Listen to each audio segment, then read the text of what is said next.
नमस्कार. मी प्राध्यापक दिनेश सूर्यवंशी अमरावतीला असतो आणि माझ्या गेल्या 40 वर्षाच्या सार्वजनिक जीवनात मी पहिल्यांदा माझी जात समाजाला सांगणार आहे. मी मराठा आहे आणि केवळ मराठा नाही तर 96 कुळी मराठा आहे. माझ्या TCवर कुणबी हा शब्दप्रयोग नाही आहे. मी हे मुद्दाम यासाठी सांगतो आहे, आज महाराष्ट्रामध्ये जे मराठा आरक्षणाचं आंदोलन सुरू झालं आहे आणि त्याला नेतृत्व देणारे मनोज जरांगे पाटील यांना माझी विनंती आहे. सर्वप्रथम तर त्यांनी हा मुद्दा मराठा समाजाचा अधिक प्रकर्षाने जो आधी विद्यमान होता त्याला चालना देण्याचं काम केलं, त्याबद्दल मी त्यांचं अभिनंदन करेन.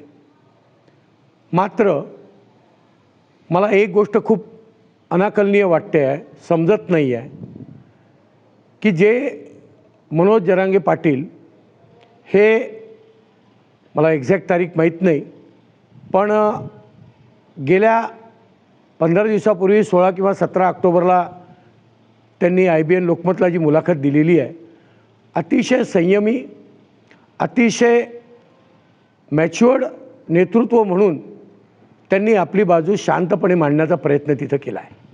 आणि तिथे ते OBCंच्या बद्दल उल्लेख करताना असं बोलले की OBC बांधव माझे आहेत. ठिकठिकाणचा OBC समाज, धनगर वगैरे सगळा उल्लेख त्यांनी केला. हा आमच्यापासून वेगळा नाही, आम्ही त्यांना विश्वासात घेतला आहे, ते आमच्यासोबतच आहेत. त्यामुळे त्यांच्या कुठल्या प्रश्नांबद्दल मी कुठलाही आकस ठेवून नाही आहे. हे जेव्हा माझ्यासारख्या अनेकांनी ऐकलं तेव्हा लक्षात आलं की या आंदोलनाची दिशा ही अतिशय शांत आणि सर्व वर्गांचं हित पाहणारी आहे. आणि काल रात्री अचानक असं काय घडलं की मनोज जरांगे पाटील यांनी OBCंना आव्हानात्मक भाषा बोलली. मग त्यांची जर तयारी असेल तर आमचीही तयारी आहे.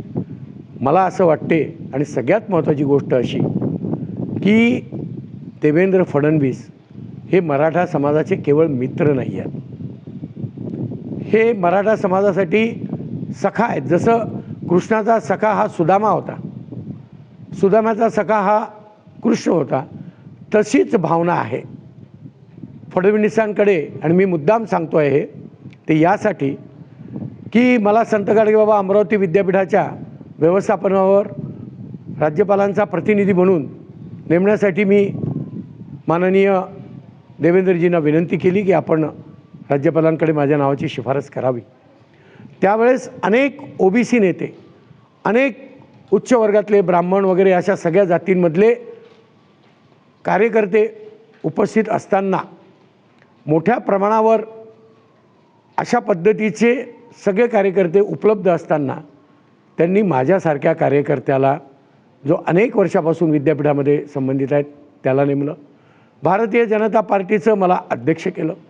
मी यासाठी सांगतो आहे की ज्या एकेरी भाषेत देवेंद्र फडणवीसांचा उल्लेख आणि खूप कटुतापूर्ण शब्द ज्या देवेंद्र फडणवीसांसाठी मनोज जरांगे पाटील हे वापरतात आहे, मला असं वाटते की हे कुठेतरी मनोज जरांगे पाटील यांना सांगण्याची गरज आहे की ज्या मराठा आरक्षणासाठीचं पहिलं पाऊल आणि खूप दमदार पाऊल ज्या देवेंद्र फडणवीसांनी उचललं, केवळ उचललं नाही तर त्यासाठीची एक कायद्याची चौकट त्यांनी आपल्याला दिली.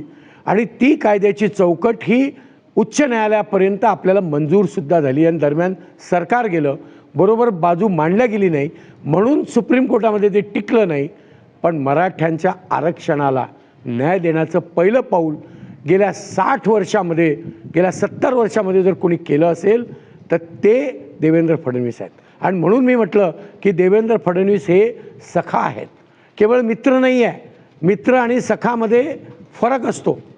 मित्र हा एका अर्थाने कुठेतरी मर्यादित भूमिकेमध्ये असतो, सखा हा मनातलं ओळखणारा असतो, न बोलता ओळखणारा तो सखा. आणि म्हणून मला असं वाटते की जरांगे पाटलांनी देवेंद्रजींबद्दलची असलेली कटुता ही समजून उमजून संदर्भ घेऊन ज्याला म्हणता येईल की काढून टाकली पाहिजे.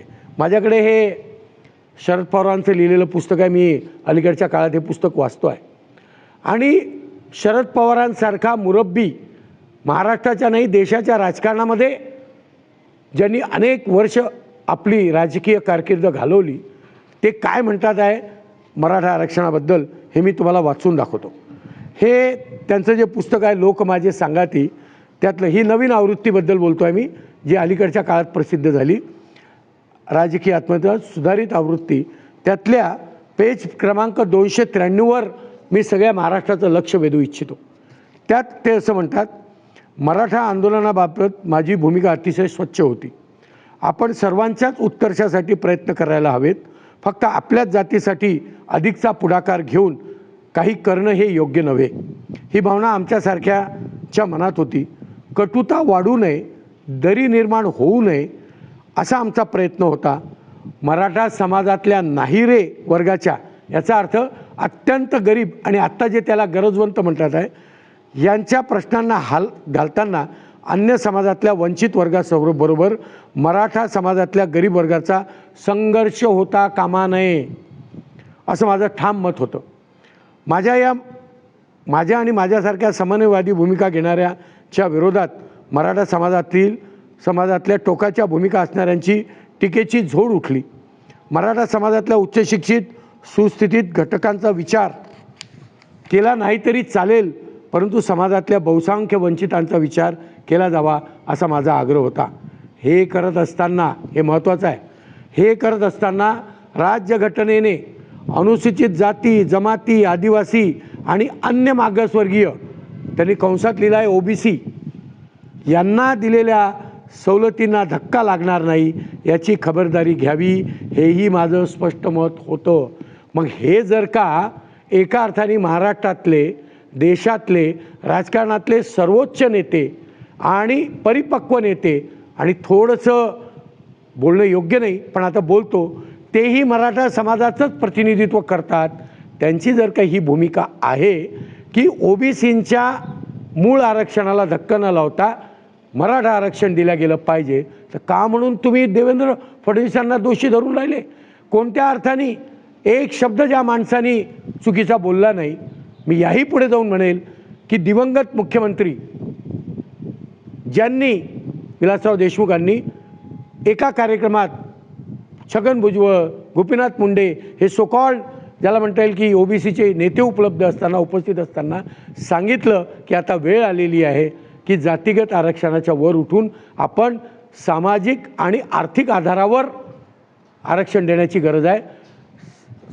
ज्याला म्हणता येईल की आपण कुठल्याही पद्धतीने केवळ इकॉनॉमिक, केवळ आणि केवळ आर्थिक आधारावर आता आरक्षण देण्याची गरज आहे असंही त्यांनी खूप स्पष्टपणे पब्लिकमध्ये लोकांसमोर बोललेले आहे. मग असं असताना आपण केवळ कुठल्या तरी आकसापोटी किंवा चुकीच्या माहितीपोटी देवेंद्र फडणवीसांना जर आपण अशी एकेरीची भाषा, आव्हानात्मक भाषा, दोन हात करण्याची भाषा जर करत असाल तर मला असं वाटते की आपण भारतीय राज्यघटना आणि लोकशाहीचं तत्त्व पुन्हा एकदा समजून घ्यावं. आज ते सरकार चालवतात आहे, सरकारची जबाबदारी आहे की महाराष्ट्रातल्या प्रत्येक नागरिकाची मालमत्ता असो की त्याचा जीव असो, त्याचं संरक्षण करण्याची जबाबदारी ही सरकारची आहे. आणि मग जर का त्यांनी काल हे म्हटलं की जे तत्त्व या मराठा आंदोलनाचा गैरफायदा देऊन काही समाज विरोधी तत्त्व जर का यात घुसले असतील तर त्यांना आम्ही 307 कलम लावू. यात गैर काय बोलले? आणि मग तुमचाच विरोधाभास मी सांगतो. तुम्ही काय बोलले परवा सकाळी किंवा काल सकाळी की तुम्ही हे सांगितलं की असे करणारे आमचे नाहीत, ते कुणीतरी दुसरे घुसले असतील. मग जर का दुसरे घुसले असतील तर काल रात्री तुम्ही त्यांना ओन का केलं? तुम्ही त्यांची तरफदारी का करायला लागले? तुमच्या भूमिकेमध्ये विसंगवाद आहे. मला आपल्या सगळ्यांना सांगायचं आहे की मी पण मराठा आहे, मराठ्यांना आरक्षण मिळालंच पाहिजे, चांगल्या पद्धतीने मिळालं पाहिजे, टिकाऊ मिळालं पाहिजे. आत्ता सर्वपक्षीय सभा ज्याला म्हणता येईल की सह्याद्रीला ही संपन्न झाली. एक मताने सगळ्यांनी, त्यात शिवसेना होती, काँग्रेस होती, रिपब्लिकन होतं, सगळ्या पक्षांनी सांगितलं की मराठा समाजाला आरक्षण मिळालं पाहिजे, मजबूत मिळालं पाहिजे, ते पुन्हा टिकाऊ मिळालं पाहिजे. बरोबरीनं महाराष्ट्रातली शांतता, कायदा सुव्यवस्थापन ठीक राहिली पाहिजे. आणि म्हणून माझी जरांगे पाटलांना विनंती आहे की तुम्ही खूप मोठे नेते झालात, आता तुम्ही जबाबदारीने बोललं पाहिजे. नेत्यांबद्दल, नेत्यांच्याबद्दल आणि राज्यघटना, लोकशाही, सरकार याची जी काही जबाबदारी आहे ती तुमच्यावरही आहे, माझ्यावरही आहे आणि अनेकांवरही आहे. आणि ज्या सत्ता चालवतात आहे त्यांच्यावर तर प्राथमिकते नाही. म्हणून त्यांना आपण सगळ्यांनी मिळून समजून घेतलं पाहिजे आणि त्यांना काही चांगलं करण्याचं. आणि पुन्हा एकदा आवाहन करतो, देवेंद्र फडणवीस, मी केवळ मराठा समाजाचा असं नाही तर मी भारतीय जनता पार्टीचा सुद्धा कार्यकर्ता आहे. आणि म्हणून माझी आपल्याला विनंती आहे की देवेंद्रजी हे अनेकांसाठी, माझ्यासाठीच नाही, अनेक मराठा बांधवांसाठी ते मित्र आहेत, समाजासाठी आहेत. वैयक्तिक आयुष्यामध्ये मराठा समाजाला आणि मराठ्यांना मदत करणारा हा नेता आहे.